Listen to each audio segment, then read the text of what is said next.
Thanks for the photo estate.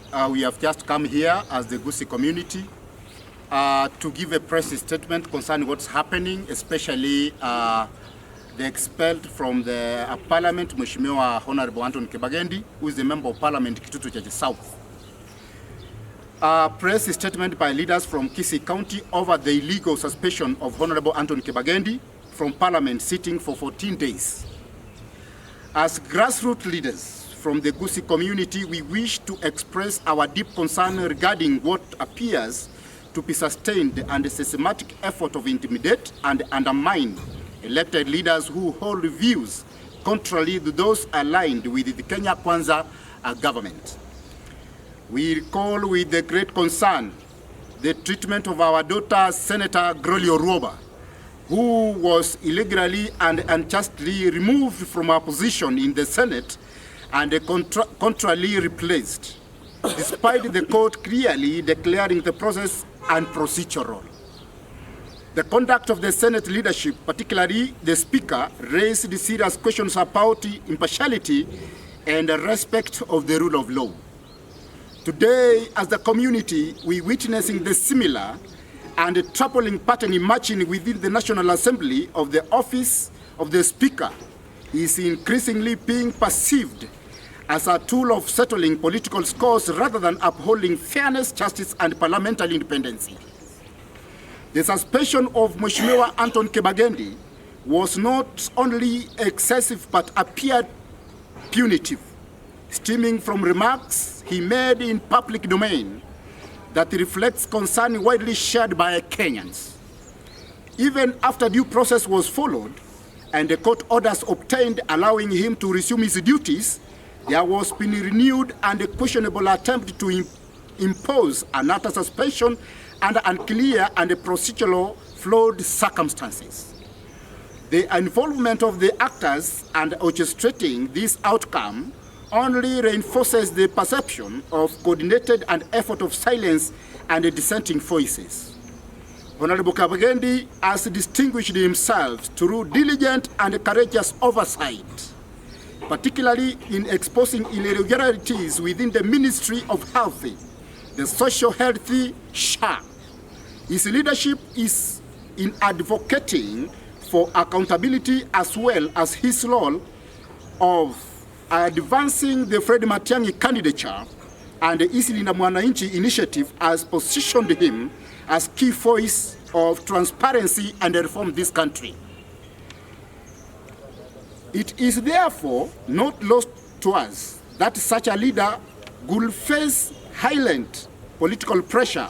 However, we wish to state clear that we will not stand by as our leaders are targeted, intimidated, and unfairly treated for exercising their constitutional mandate. We call upon the leadership of the parliament to uphold the principles of fairness, neutrality, and respect for the rule of law. Furthermore, we urge those positions in power to refrain from using state institutions or proxies to suppress legitimate and political expression. This action is left unchecked, risk undermining democratic institutions and eroding public confidence. In governance, they must cease immediately. We need Honorable Anton Kibagendi. We need Honorable Anton Kibagendi back in Parliament as soon as possible and as soon as now.